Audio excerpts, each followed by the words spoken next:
बताते हैं कि एक महात्मा जी कोई बड़े अच्छे त्यागी थे, विरक्त थे, तो वे सोए रहे। चोरन ने सोची एक दिन के जब महात्मा की कुटिया में जरूर एक दिन चोरी कर ले, और चोर तो चोर होते हैं। तो वो चोर जाकर के महात्मा की कुटिया में पहुंच गए।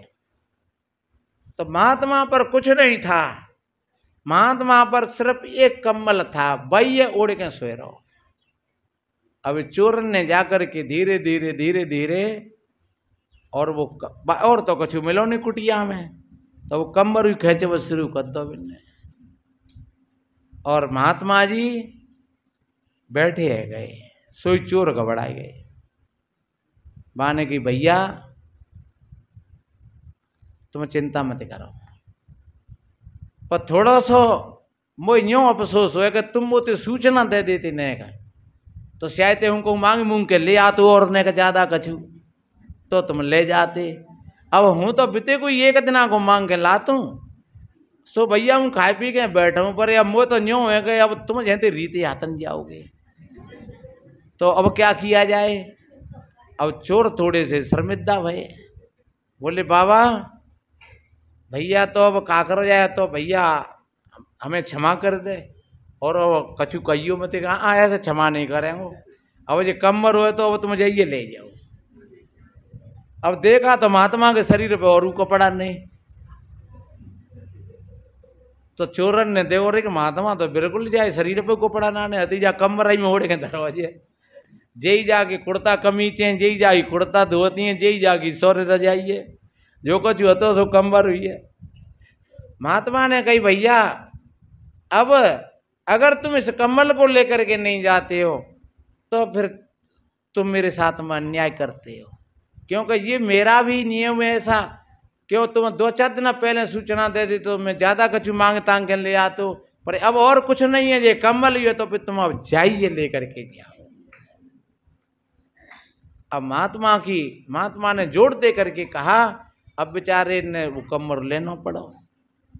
अब कमर को लेकर के चले बिते महात्मा, बाप को कपड़ा नहीं, तो चोर ने दुखू है रो भीतर भीतर कहे तो बड़ी गड़बड़ है गई, हम जानते कि महात्मा पतो नहीं पड़ेगो या रोएगो चिल्लावेगो, वो तो बड़ा गजब हैगो। पर अब क्या किया जाए, चोर लेकर के चले गए और महात्मा ने अपना समय काटा। महात्मा तो महात्मा होते हैं, जैसा होता है वैसा ही बरत लेते हैं। अब महीना 2 महीना 4 महीना पीछे होनहार की बात, भी चोर पकड़ गए। भाई चोर तो पकड़ेंगे ही, जो चोर चोरी करता है वो कब तक छिपाएगा अपने आप को, चाहे कैसी भी चोरी करे वो, और उसकी चोरी खुलती है। तो ध्यान रखो, वास्तव में ही हमारे चित्त में ऐसा भाव नहीं होना चाहिए। जब भाव में निर्मलता होती है, पवित्रता होती है, तो आप सिर उठा करके अपना जीवन जी सकते हो। अगर आपके भीतर में कमजोरी है तो आप चाहे भले ही अरबपति बने रहना, लेकिन वक्त आएगा तो आपका मस्तक नीचे को झुक जाएगा, क्योंकि काली काजर से भी काली होती है। अब वो चोर पकड़ गए, तो कमरू बिन के संग में हतो, तो पुलिस ने पूछी बताओ ये कमर किसका है। आओ बिन ने सोची कि जी महात्मा को नाम ले तो खेम, और जी महात्मा बुलाएंगे और महात्मा कह देगा कि जिनने मेरो कमर ले ले, मेरो कमर है तो जी और फजिए तो ज्यादा और कोई गहरे सबूत तो मिले नहीं। और उन पर महात्मा जी का एक कमर था, तो उन्होंने कही भैया ये कम्बल कहाँ से आया बताओ। और एक थाप थप्पड़ पड़ोगे तो चोरन कहनी पड़ी भैया ऐसे ऐसे, और महात्मा की कुटिया में तो लेकर के आए। अच्छा, तो जब मौका आया तो फिर महात्मा जी को बुलाया थानेदार ने, सिपाही ने, कि महाराज जी आपकी चोरी भैया है। भैया मेरी तो कहूँ चोरी ना भाई, मुँह पे का धरो चोरी को, मेरे पास कछु नहीं था। और वास्तव में ही चोरी तो चोरी होते हैं। एक बार की बात आ गई है, हमारो शायद 2 या 3 भंडार होगा जहाँ धौलपुर में जय आश्रम पे। तो हाँ, शाम को 7 बजे 8 बजे भंडारा पूरा हो गया। भंडारा बड़ा अच्छा हुआ, बड़ी खुशी है रही। हम 4-10-20-50 लोग बैठे, कछु इधर उधर अपने शांति से खुशी मनाए रहे, बढ़िया। और पता नहीं जाने कितने खनबे लोग चोर आए और हमारे साथ में ही भोजन पा करके और एक बड़े भगोना रिक्शा में धर के ले गए जहाँ पे।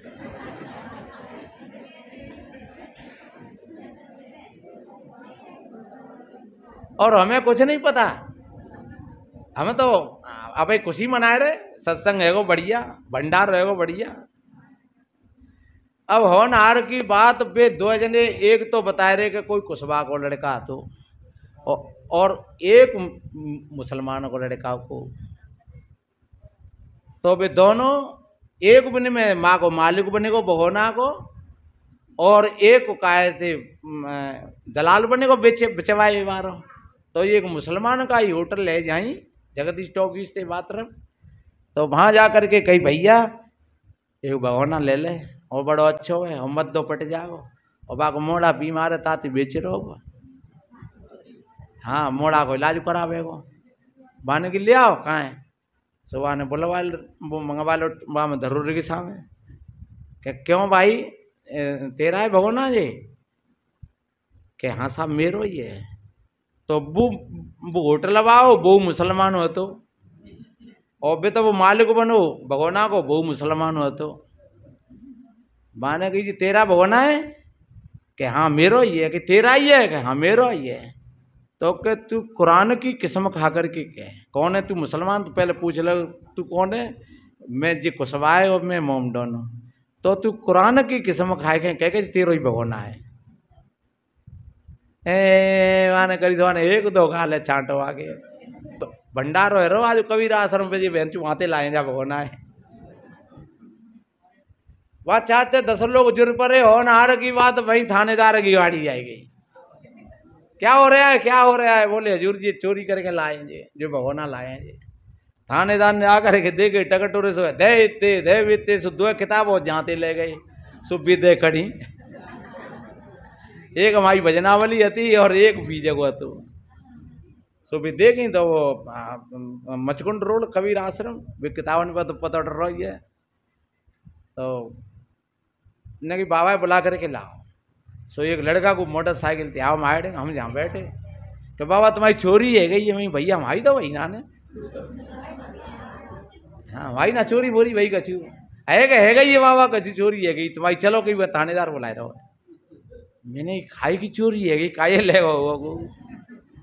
फिर जहाँ एक भगत की गाड़ी धरी सो हम दौड़ करके वहाँ गाड़ी में 4-5 जने बैठ करके गए सो बाँ भीड़ जुड़ रही और भी 2 बे बैठा ले ने कि बाबा जी भगोना तुम्हारा है? थानेदार ने कही मैं भैया मुझे तो पता ना ने मुँह पे कोई पहचान नहीं है, टेंट वालों बतावे वो जो टेंट का सामान है पूरा का पूरा। तो कि ये किताब मुझे किताब हमारी है। तो कि टेंट वाले को सवेरे थाने में भिजवा देना, मैं भगोना को दे दूंगा, और ये चोर हैं अब इनको मैं थाने में ले जा रहा हूँ।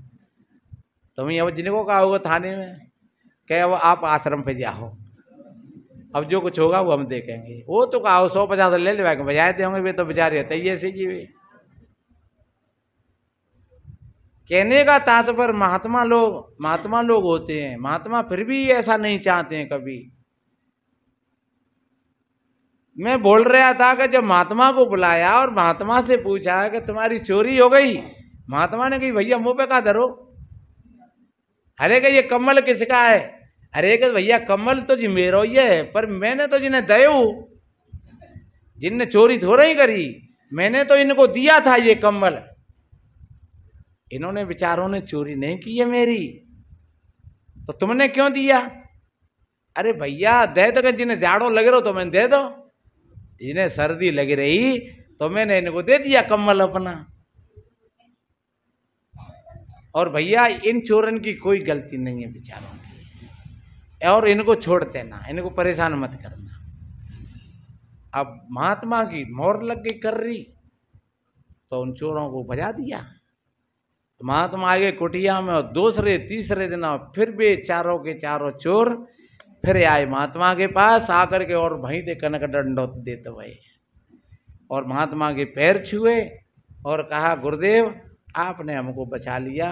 वास्तव में ही हम तो बहुत गहरे फंस गए होते, लेकिन आपने हमें बचा लिया। महात्मा जी ने कहा, मेरे को विश्वास था, एक दिन तुम रात, वो था कि तुम रात में आए थे चोरी करने के लिए, और आज तुम शिष्य बनने के लिए आए हो। ये महात्मा की उदारता थी। तो सज्जनों, वास्तव में जिन के अंदर में ऐसा त्याग होता है, ऐसी सच्चाई होती है जीवन की, उनके जीवन में कभी उनका बाल बांका नहीं होता है। तो वे चारों के चारों चोर, उनके जीवन का बदलाव हो गया, एकदम रूपांतरण हो गया। जैसे हनुमान जी ने उस राक्षसी में मुक्का मारा और उसका बदलाव हो गया, ऐसे ही उन चोरों का बदलाव हो गया। यही है ज्ञान का मुक्का। और जब ज्ञान का मुक्का किसी में लगता है तो सज्जनों, जीवन का रूपांतरण हो जाता है। तो हमें भी अपने जीवन का रूपांतरण करना चाहिए। अब मन के राज्य में हम बहुत जी ले, हमें राम के राज्य की स्थापना करना चाहिए। हमने बीड़ी तम्बाकू बहुत खाए पी लें, लेकिन अब थोड़ा सा ना खाने का भी स्वाद लेना चाहिए। हमने बहुत गंदे संदे काम कर लिए, लेकिन हम अच्छे कामों का भी अब स्वाद लेकर के देखें। हमने बहुत दूसरे लोगों को परेशान किया, सताया, लेकिन अब हम एक अच्छे इंसान बन कर के देख लें। हम झूठ के रास्ता पर अब तक बहुत चले, लेकिन अब हम सच्चे रास्ता पर थोड़ा चल कर के देख लें। जब सच्चे रास्ता पर आप चल कर के देखोगे तो थोड़ा टाइम तो लगेगा, और आपका जीवन और सुख और शांति में व्यतीत होगा। कोई बात नहीं है, जो बीज बच चुके हैं वो तो थोड़े से काटने पड़ेंगे हमें ही, क्योंकि हमारी जो संतान है, बहू हैं, चाहे बेटा हैं, चाहे भैया हैं, चाहे दुश्मन है कोई हमारे, चाहे मित्र हैं, जो जैसी लाइन के वो हो गए हैं, थोड़ा सा उस लाइन से तो गुजरना पड़ेगा, हमें ही गुजरना पड़ेगा।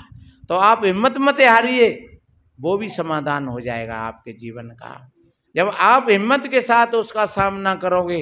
देखिए, कायर आदमी घबरा जाता है तो वो मर जाता है, और वीर आदमी उसका सामना करता है परिस्थिति का, तो कभी वो विजयश्री को प्राप्त कर लेता है। कोई आदमी गहरी नदी के बहाव में बह जाए तो घबराएगा तो वो डूब जाएगा। उस गहरी नदी के बहाव में तो वो शांत हो जाए बस, और धीरा पड़ जाए, उसमें अकुलाए नहीं, घबराए नहीं, तो निश्चिंत रूप से वो किनारे से लग जाएगा कहीं ना कहीं। तो आप किसी बात की चिंता मत करिए, आप अपने हृदय में राम राज्य की स्थापना करिए। आपके हृदय में सुख का उद्भव होगा, शांति की स्थापना होगी, क्योंकि राम के राज्य के ही साथ में ये सारी की सारी चीज़ें हैं। तो हम धन्यवाद देते हैं। अपने अंदर में अपने स्वराम राज्य की स्थापना करिए, आपका जीवन अच्छा बनेगा, सुंदर बनेगा।